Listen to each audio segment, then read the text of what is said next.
Form 22D. That is the optional clauses addendum. That's got most all the other clauses that you don't find on specific forms. It's kind of got them all lumped together, including a box at the end where you can basically write in additional information as you see fit. Let's go with pro tip before we begin. In your Express Forms library, let me clue you guys in here. On your Express Forms library, you can scroll down on the left-hand side. You've got the form number. We're going to go down to Form 22D. Here it is. Over here on the right-hand side, we've got the manual 22D. You can pop that open, but I've already got it open here. And under the general comments, this is an optional form. It includes some of the most common clauses that you would otherwise have to draft. Do not make changes. These are attorney-prepared clauses. Washington case law permits you to fill in simple blanks in the blanks, but don't go around, writing up, half of your new purchase and sale agreement. And then if you do choose to put Form 22D in your purchase and sale agreement, which I often do, and we'll get to why, I recommend it. I think it's a good form. It's got some clauses that just basically outlines what's going to happen between the buyer and seller. But if you do include it, make sure that you itemize Form 22D on page 1 of Form 21 and get that in there where you list all of the forms off. Okay, so let's get into Form 22D. You've got your standard date, buyer's name, your seller, your property address, city, state, zip.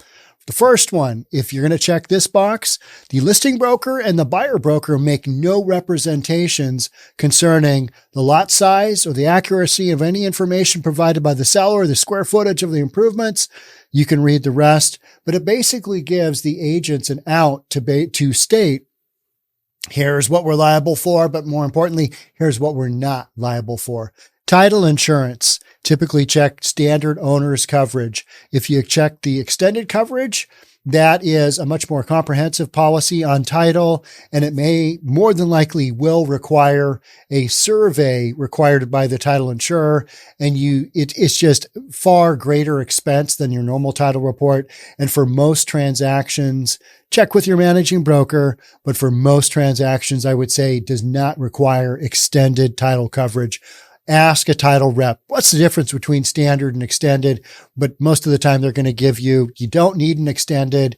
It requires a survey, and those are super expensive and can be complex. So go with your standard owner's coverage. Let's keep going here. Check the box for seller cleaning if you want to identify the seller cleaning. Seller shall clean the interiors of any structures and remove all trash, debris, and rubbish from the property prior to buyer taking possession. You're just outlining how things are going to go towards the end, right? When you get close to closing. You can check this. Number 4, personal property. Unless otherwise agreed, seller shall remove all personal property from the property not later than the possession date. You're basically saying, get everything out. We don't want your Uncle Barney's hoarder possessions left in the home. Clear the house out. Check number 4 on 22D. 5, here we're identifying the utilities, whether we've got public water main, public sewer main, septic tank, well, irrigation water. We've got natural gas, internet, cable, or other items. You've also got telephone and electricity. Go with the ones that you know are basically city utilities. For the other ones, you may need to reach out to the seller and find out, or the seller's agent should also know. But identify those as best you can and circle if you have questions, that kind of thing, because you may not, if you're writing up for the buyer, you may not know which utilities the subject property has, and you need to just identify that. But once you've identified it, then everybody's, okay, this is what we're doing. The house is on septic. It's not on public sewer, that kind of thing. Number 6 is for new construction. You will fill this out. The listing agent should have that information if it is new construction. Oftentimes in the home, there's going to be a insulation sheet in the garage, something like along those lines, and it'll indicate what type of insulation, both the baffling, the R value, the thickness, and where it's located. All right. So then we've got number 7, leased property review and assumption.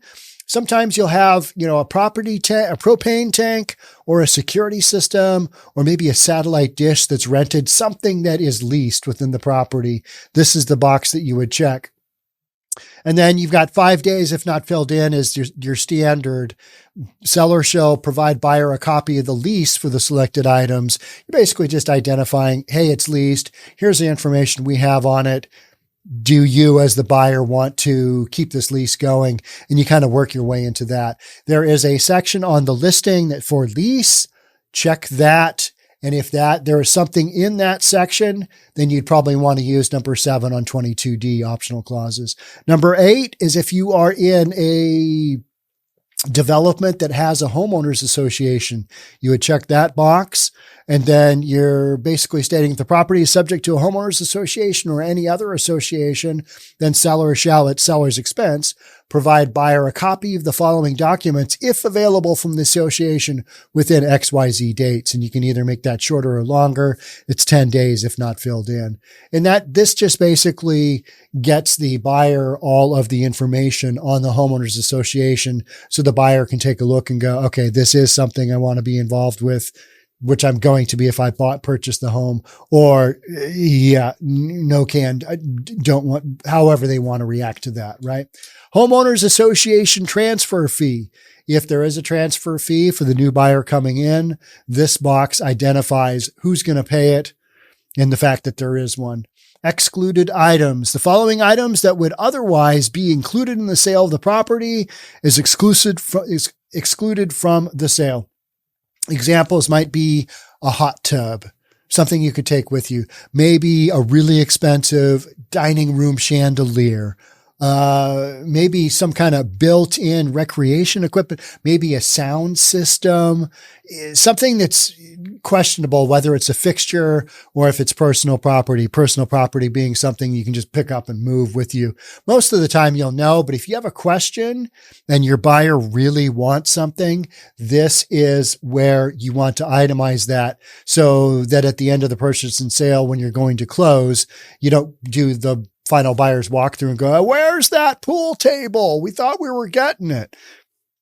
You've identified it or you haven't. All right. Number 11, this identifies the home warranty. The buyer can get one if they want. The seller can work on it with them.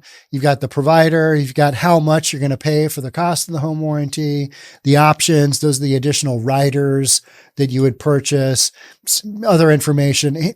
And so that one's pretty straightforward. If you go down the road of home warranty and you want to itemize it there, you certainly can. Number 12, check that box. Maybe you're going to disclose, all right, the selling agent is related to the buyer, something along those lines, something that isn't covered on any of your other forms. It's nothing crazy. You don't feel like you need the full Form 34, which is a blank addendum. You can just write up a full page. If you only need a couple of lines here, you can go ahead and enter that information in, and it'll become part of the purchase and sale agreement. All right. And that is basically it. You get the buyer's initials and your seller's initials, and away you go. So it's a pretty straightforward form, but I would recommend it from the standpoint of checking number 1 and a couple of the others that we talked about, just seller cleaning, personal property. And if you need to, you get that extra blank space to put in 1 or 2 items that wouldn't be covered elsewhere. All right. That's it for Form 22D optional clauses. Don't forget to check out Summit Properties Northwest. We have a simple 80-20 commission split. We go $16,000 cap. We have 0 other ongoing monthly or annual fees. We are not a member of the National Association of Realtors, so you don't have that NAR fee come up. And we do cover your errors and omissions insurance. We add you to our policy. So check us out, summitpropertiesnw.com. That's it for me on this one. I'll catch up with you on the next form video. Thanks for watching. Bye for now.